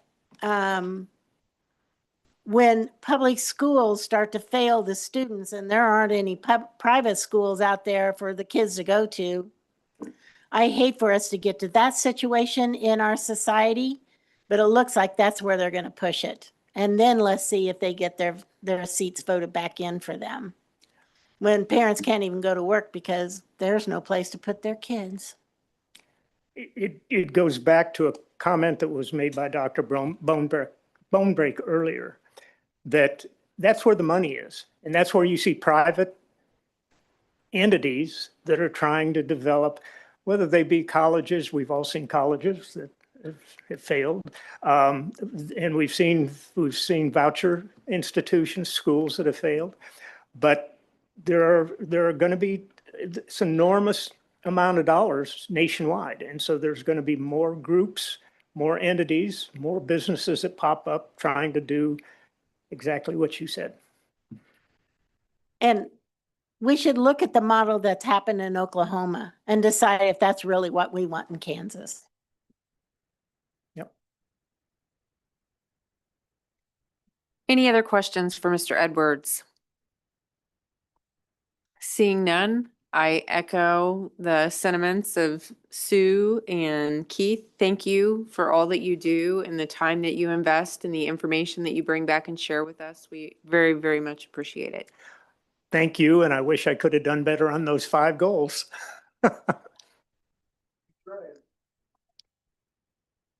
All right, next item on the agenda is action items, but we are going to detour to item 21, discussion items, as we need to discuss something before we take any action on it. So we're going to start with 21.1, which is the draft 26-27 Board of Education meeting schedule. We have been given 2 different options. Ms. Lister, are you able to speak to the differences in those 2 calendars? Yes. The first meeting goes through the regular first and third meetings of the year as best that we can. The business office at the end of June needs a 3rd meeting. Because the 4th of July in that year is after the first Thursday in the month, we would then have the first meeting in June, the second meeting in June, the special meeting for finance, and then the July 1 meeting. So they would be 4 meetings 1 week apart. The proposal is to not, for option 2, is to not have that July 1 meeting, just move it to the day before, which is Wednesday, which is the last business day. And then we could stay with the schedule going forward instead of having to move 2 July meetings if we want to give everybody a break from meetings. Those are the 2 differences in the. All right, does anyone have any questions about that? Do we need to take any action on that this evening? No, you can think about it for the 2 weeks. Okay. All right, then the next discussion item is 21.2, which are enrollment number recommendations per open enrollment academic year 2027 with Dr. Kipp. Right. Good evening. You all should have a matrix in front of you. It's kind of a tentative, although very well thought out distribution of openings for out-of-district slots based on next year's projections. They are down slightly just because of our enrollment decline and some of the staffing changes where we've right-sized the enrollment. I think last year we had about 200 spots. So now we're about 180 that I'm projecting that we can accommodate for next year. And I'll take any questions that you have. I'm not going to go through all these different components, but if you have questions about, how we did last year with out-of-districts, any kind of trends or patterns, I'm willing to to kind of discuss that. Dr. Schumacher? Dr. Kip, with tracking this, and this might be our third year looking at this, do we take into account non-residents that routinely enroll as far as the numbers and those kids progressing through the grade? So like a non-resident that has been going to a certain school for kindergarten, first and second grade, do they need a slot on this chart still? No, I've already accounted for those. Okay. And we do have those that have just matriculated. We have almost 400 families that don't live in our area. Okay. And we average about 40 to 50 each year of new families coming in, which is great because it kind of offsets some of our enrollment decline. You know, and again, I say this every time I'm up here, I think our diversity is our strength. And the reason for people wanting to transfer here, academic programs, diversity, I want my kids exposed to environments where they're going to see in the workplace. You know, there's so much to offer in this district, and having that ability to bring people in, I think this law is great. We're having more people come in than we are having go out, so. And the 400 don't have to fit in the 180 slots. No. They're accounted They're already accounted for. These would be completely brand new families coming in. And you'll see some patterns on this matrix that I would like to point out, like Capital City, just given the needs and the, you know, we just don't have a lot of open slots for out of district. We need to give those priorities to our in-district kids with, you know, those kind of special ed IEP needs. So you'll start seeing patterns where we have zeros. Some of the real more popular schools are almost zeros across the board. But like I said, we've adjusted staffing to the point, you know, we're reducing the number of teachers or not filling those spots to where we're right sizing each classroom. And, you know, you don't have teachers with 10 kids. It's, you know, right sized. So I don't know if that answers your question. I kind of went on bird walk, but does that make sense in terms of, and I will say in popularity, the number one school we get is Topeka High, Topeka West, and third would be Highland Park. Scott still draws in quite about 6% of out of district kids will want to go to Scott. So, you know, those are indicative of maybe it is a hallmark school, a dual language model that is drawing people in, you know, throughout the county.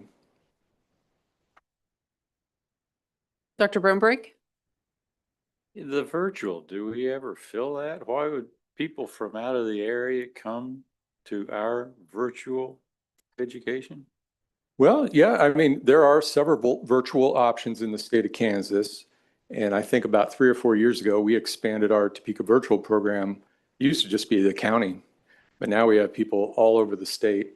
You know, we got people from Liberal, as far as way as south of Wichita, somewhere in the Mays area. But yeah, for whatever reason, you know, they go on, they talk to Dr. Grimes, and I think it's a fit issue. Some of these programs have very restrictive attendance policies, requirements around credits. And so I think, personally, I feel ours is a little more flexible, a little more inviting. And so those spots that I did put on the matrix of 10 across the board, pretty much, we still have the latitude and ability. If we get more requests, we can add to that number if need be. Okay, makes sense.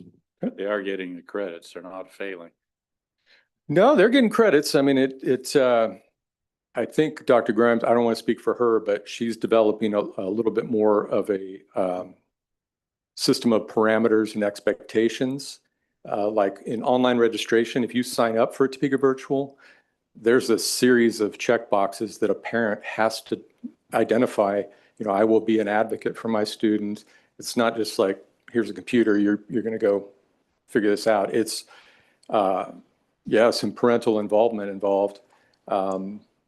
and her expectations for the following school year are getting a little bit more, you must have passing classes by the first 9 weeks. So, yeah, I think that's good. Other questions for Dr. Kipp? So I would just ask if, I think we have the ability to make an action on this. By statute, we have to make a motion on this by May 1st to meet that statutory requirement. So We do have it listed as an action item, so as soon as we get through our discussion items, we'll roll back to Okay. that. perfect. All right. All right. Thank you. Yeah. Yeah, you can't leave yet. We're gonna keep you in suspense. Item 21.3 under discussion items is around graduation. Ms. Boley asked that this item be put on the agenda, so I'll let you lead the conversation. Well, I would like to have some standard of how our board regulates ourselves or our pattern of what we do at graduation. I've noticed in our past years that, we've lined up and had students like shake all of our hands at the same time. I think that's overwhelming for students. They don't have a clue who we are. They don't care. I also have noticed that we have had board members taking pictures, giving out the diploma and then taking pictures with the students, and they don't know who we are. For me, I think it's very important that the people who have helped our students get to that goal are the ones that are handing out the diplomas and the ones that are taking the pictures that are shared with parents. I think that somehow we should be aiding in making it go smoothly, but I don't think we should be the ones that are out front. It should be the people who have really helped these students and made relationships with these students. And I just wanted to put it out there and have that discussion around that and see if maybe we can have some type of etiquette, something that we have in place for school boards to do besides, we just show up and then I'll start doing what we want. I would agree, and I told her I really appreciate that she brought this to the board now instead of we tend to have these conversations on the fly at graduation. Yeah, and every year, I agree, it's kind of changed. The first few years we did it, we kind of shook everybody's hand. Then we were like, that's overwhelming. The kids don't know us. They don't like it. So then we're switching in and out. And then there's just all this chaos of people kind of switching around, some people handing out on one side and others taking pictures on the other side. I completely echo your sentiments that the students don't know us from Adam. We were not in the halls shooing them to class or making sure they handed in their assignments. While we are their cheerleaders, I feel like personally feel like we're their cheerleaders in the background. And I too I would personally would be very comfortable with sitting back and supporting our leadership teams at each school to be able to revel in the moment of their 4 years worth of work to get those students there. But would love to hear others' opinions on this. Mr. Tatum? All right, I'm gonna play devil's advocate because I understand the sentiment here. I think if for food for thought is maybe thinking about our student population and being in two separate camps. The first group are the students that don't know us, like to your point, Mrs. Boley, and yours, Mrs. Schmidt. They don't know us from a pile of bricks, so they may not care. But the second group are the people who do know us, and I know that kids in the community that go to 501 schools do know us because I get phone calls from them. A particular example that comes to mind is when we instituted the cell phone ban, and a young man from Topeka West just called me up out of the blue and said, I think this is a really good idea. I think this is working out well. I just, looked you up and found your information and decided to call you and let you know how I felt. I appreciated that. My youngest son told me not too long ago, he was talking to a kid who said, that the district stinks, but that because I'm on the board, I'm one of the people that are helping to make it better. So I know, and I appreciated that. I know that there are students in our schools that are paying attention to what the board is doing.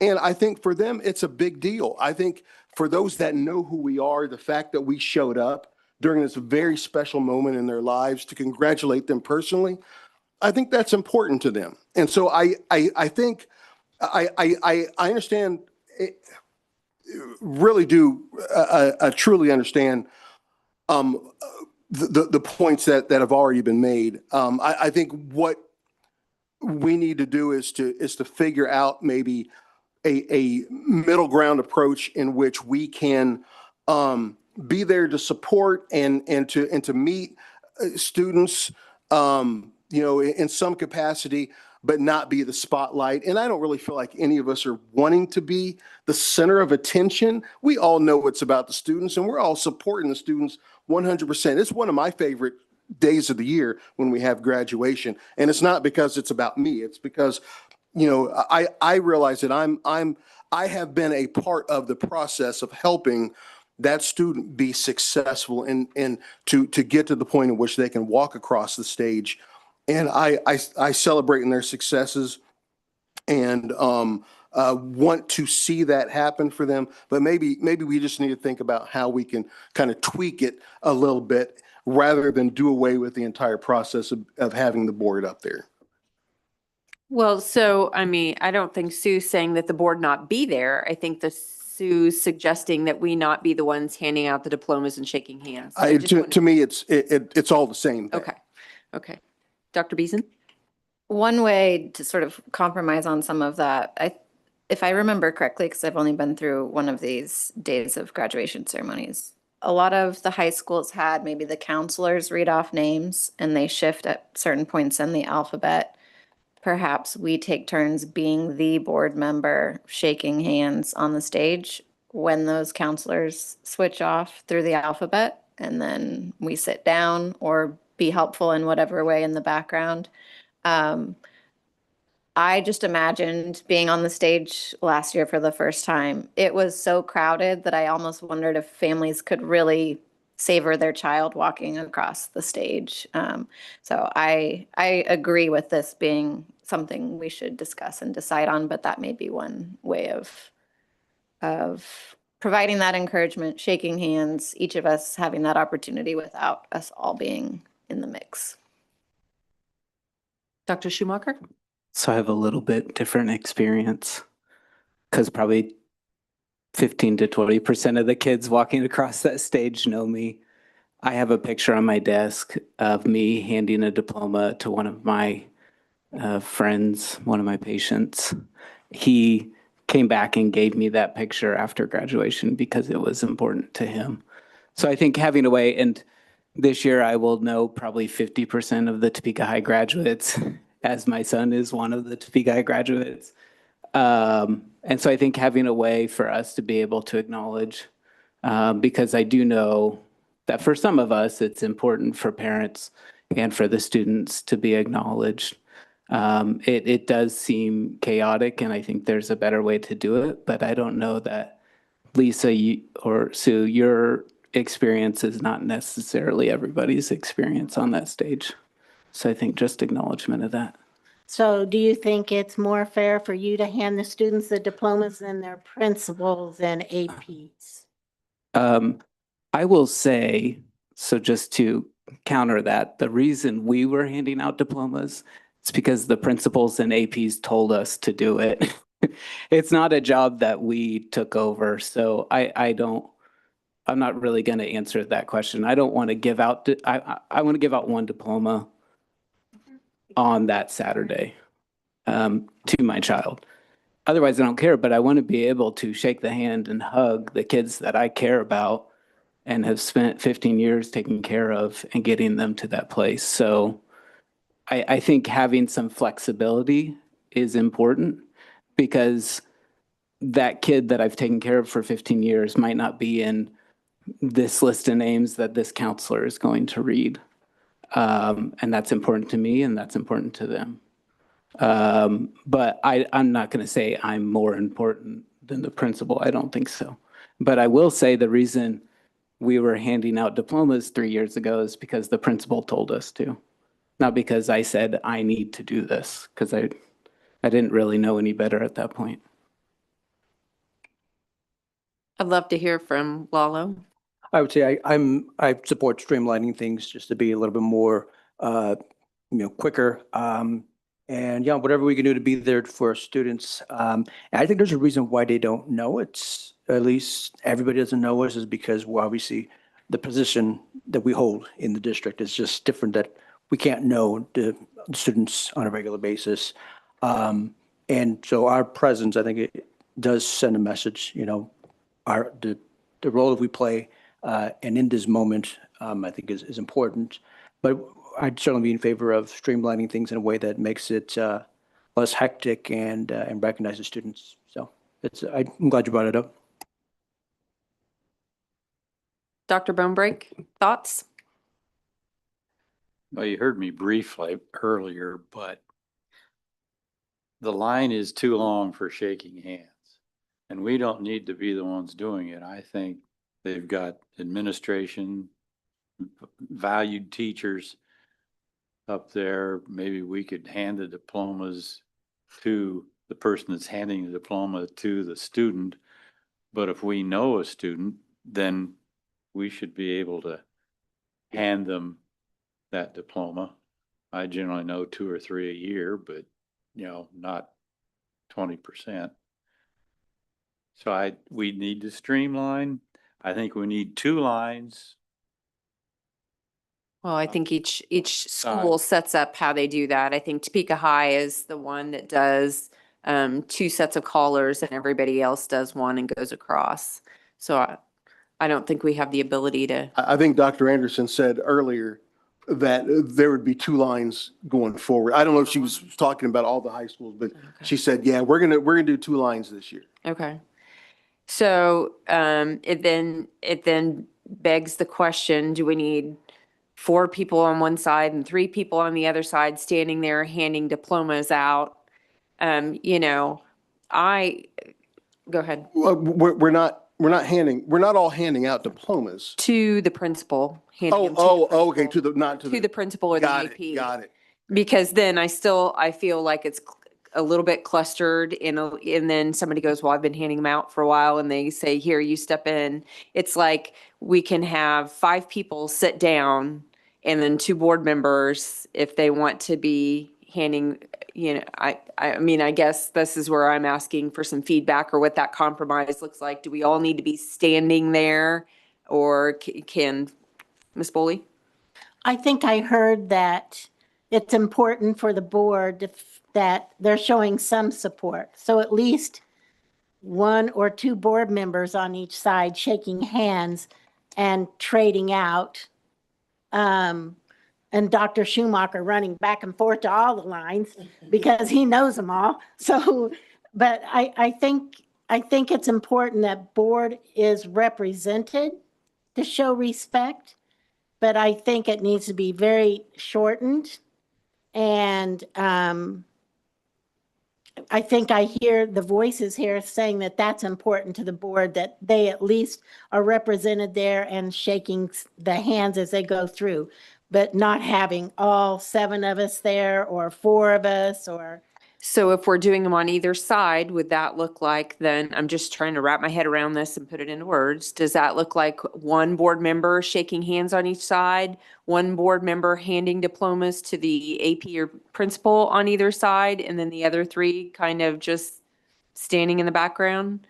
I think the idea is just to look a little more intentional about the process. It is a very pomp and circumstance type of day, right? And the principals and the APs and the leadership teams work very hard to put on a very memorable time.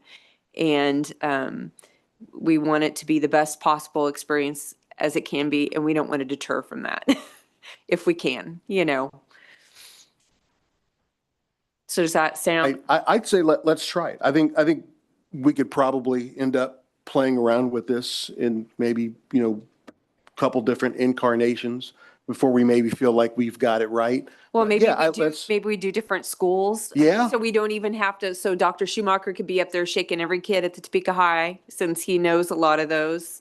And, and then two other board, instead of switching up in the middle. I think that's what gets to be a little chaotic, because if somebody's looking another direction, recognizing a student or somebody they know and didn't realize they were tapped in to go forward, and then we're kind of backing things up. I think if we can just go into it with a plan.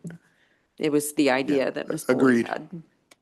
Yeah, and I think less people helps with that too, where if there's not like 3 people shaking hands and you're not sure if you should like back out or go in or whatever, having one person and then just clearly being able to have somebody that can come in is fine. And if I'm allowed the flexibility to say hi to the people that I know and care about. Well, maybe you need to be in the middle, because you're going to have to hit Yeah, both sides if that's they're what- coming from yeah. both. I'll just be in the shadows. But no, I think that's having the ability to show some acknowledgement, but not necessarily gumming up the works, would be great. All right. Dr. Bonebreak?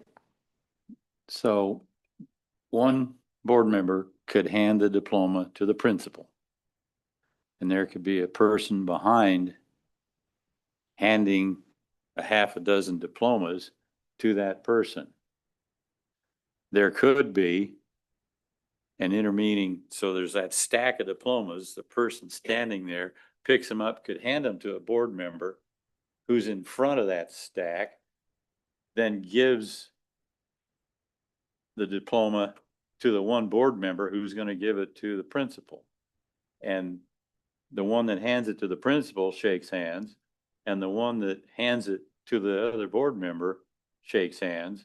So they shake hands with the principal and 2 board members on each side. That's it. There's usually an AP also, so principal, AP, 2 board. Okay, well, you could eliminate 2 board members in front, just put 1. All right. Feel good about this, Ms. Boley? I do. I just feel like it's really important for that diploma to be handed out by the principal. I agree with you entirely. I have no idea who my Board of Education members were. I couldn't even tell you what they looked like. I don't even remember much of the day, other than we couldn't get through fast enough so I could go on to the stuff that was afterwards. So, I think we want to honor our students the best way we can, but we also don't want to be mucking up the process. And honoring our administrators for the work Correct. that they've done. Correct. It is really those who chased them into class and sat with them to make sure they got things turned in. And so I agree with you in that respect as well. All right, everybody can just take that and kind of chew on it for a couple weeks. If anybody has any other ideas or anything, we can bring that back. With that, we're going to hop back to item 20, which is our action items. 20.1 is possible action to approve the open enrollment numbers for academic year 2027. I will look for a motion. I move the board approve the open enrollment numbers as presented tonight. Thank you. In a second. Dr. Bonebreak? Any discussion? All right, we're ready for a vote. The vote is open.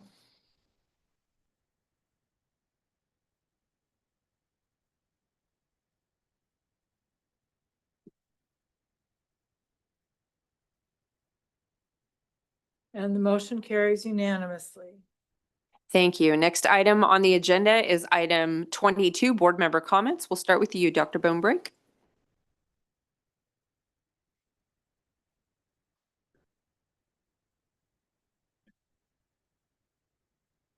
As did the Health Insurance Committee. Evidently, there's fentanyl abuse legislation to educate our students about fentanyl. I just wonder how many cases of fentanyl overdose we experience in a year in the district. But evidently the Narcan is to be at every school and has been donated. Now, you remember last year, there was a benefit to seeing your primary care physician. Well, that paperwork evidently failed and none of that happened, and hopefully it will occur the coming year. And the food dynamic with the new pyramid, food costs more, but there hadn't been an increase in the federal payment yet. We'll see. Now, the Health Insurance Committee also met, and as a famous member of our administration has said, he's not here now, we are getting bigger, older, and less active. And our medical expenses are going up, but we need to see our primary care physicians. But expenses are going up. Remember, we had that 3-year deal. It went up 11.5% this year. It's going to go up 14.5% next year. Then our 3-year deal is done, and it is projected that our insurance rates may go up 30%, 40%, or even 50%. The main reasons for that are new medications, new treatments, and computer cheating, but I didn't say that. It's easy to do, and a lot of systems do it.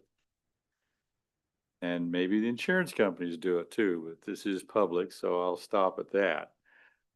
But a potential of the least increase be 30% in 2 years. That's nearly an abomination. But if more people, there's about 100 more people every year signing up for Plan D, which has the highest deductible, but there's no payment in our 501 system. 501 pays their entire premium, but A, B, and C, if you add it up, it doesn't, their monthly payments and the deductible are more than the 5,000 deductible, for which Part D individuals don't have to pay anything. So everybody technically ought to sign up for Part D, but it's trying to get the public educated. So the rate guarantee, we got 1 more year. It's going up to 14.5%. And then who knows? And that's all the meetings I had. Merry Christmas. That it? I was also part of the Health Insurance Committee. It was my first time. I don't remember them talking about cooking the books, so my Zoom must have cut out when Blue Cross was talking about that. So I don't think that was actually part of the meeting. I was able to attend the Ross Music Garden dedication on April 4th. I took home the plaque honoring the 501 board because Sue told me to take it home and I was going to bring it tonight and I forgot it on the wall at my house because I hung it up already. Pretty glued. It's at my house. I did health insurance right now, Midsummer Night Dream tonight starting at 7, tomorrow and Saturday starting at 7. Midsummer Night Dream is playing at Topeka High. There may be a Schumacher playing Demetrius. I've heard, I don't know, I haven't seen it. And then we have other busy times coming up. So we have a couple Thursdays off from board meetings, but next Thursday is the district staff awards. And then the Thursday after that, the 30th, is the retirement celebration. And in between those on the 25th, there's both Roll and Read and ShareFest, which we had stuff. So busy into April, rolling into a busy May, getting ready for celebrating the end of the year. So positive vibes out into the universe. And I would also add on to that, Family Engagement Night is going to be at Bishop Professional Development Building next Monday at 5 o'clock, or is it 5:30? 5 to 7, and it's all around Legos. So I'm hoping parents will come out and enjoy that. It should be a really fun night. A lot of preparation has gone into that. We had our personnel meeting, and I wanted to first thank Dr. Schumacher for being a member for quite a few years on that committee and for your time and efforts there. Thank you for that. We missed you. And we have 2 new members on it, Ms. Schmidt and Mr. Tatum. So welcome to that group. We are trying to gather more data around our substitution program. So we will be rolling out more information about that, but we're trying to find a way to make sure that we have a good, strong substitute pool. And if you are interested in the community of making a little bit of extra money, we have a position for you. Please apply. Just go to our website and apply for that. I went to kindergarten orientation at McClure. It is so fun to see the new little ones coming into our district and the parents that are bringing them. McClure did an excellent job of their presentation to the parents, and the students were very excited to go back to the classrooms and play in the centers. So very, very fun to watch that excitement. Mr. Wrigley invited Mr. Munoz and myself to his government class to talk about elections of local elections on school board and what school board position is and is not. And we always appreciate that invitation. It's great to talk with the students and get that close to them. I can tell you the students are very concerned about a full bell-to-bell phone law in Kansas. And so we had some discussion around that, and I had to remind them that it is a law now, and they'll have to decide how they, if they truly want to break a Kansas law, but it is law now, and we will do our best as a district to comply to that. This morning I went to Topeka, or the tech school, Washburn Tech School, for the signing, and it is just a really nice presentation. Students that are going to enter into their program come and sign a letter of intent. The parents are there. They get a tour of the building, and it was so nice to see representation from all of our high school administration there to encourage their students. They all came for that long, long signing. But I just appreciate them taking time to come over there. I wanted to thank Ross Community for asking me to be their ribbon cutter for their new music playground. It was such a nice event. They had dignitaries from all over this, our area that represent Topeka at the State House. I know it's campaigning season, but it was still really nice of all of them to come. There were so many of them. I got to make contact with a couple of them, and I just wanted to thank the community at Ross for that honor. It was a very nice presentations, and kudos to them. Applaud them because they did a very nice job.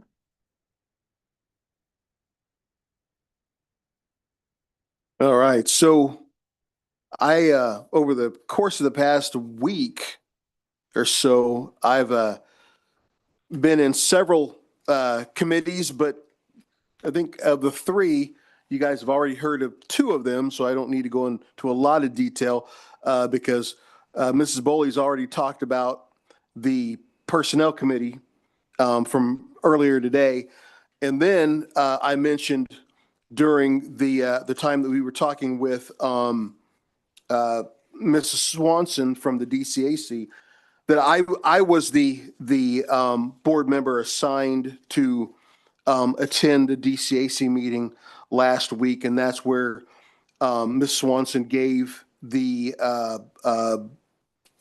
TPS family engagement policy impact support. So I won't go into those details. The only other thing that I thought is important to mention that came out of the DCAC meeting last week is that in their next meeting, they're going to select officers for the next year. So that will be interesting. No telling who that's going to be at this particular moment, but that is something that we will definitely be paying attention to. The same day, earlier in the day, on April 7th, the third committee meeting that I would have been at for the past week or so was the Topeka Public Schools Foundation committee meeting.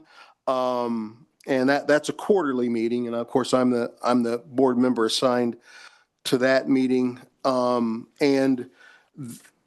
Essentially things are holding fairly steady with our investments, despite the upheaval in the markets right now due to the conflict in Iran.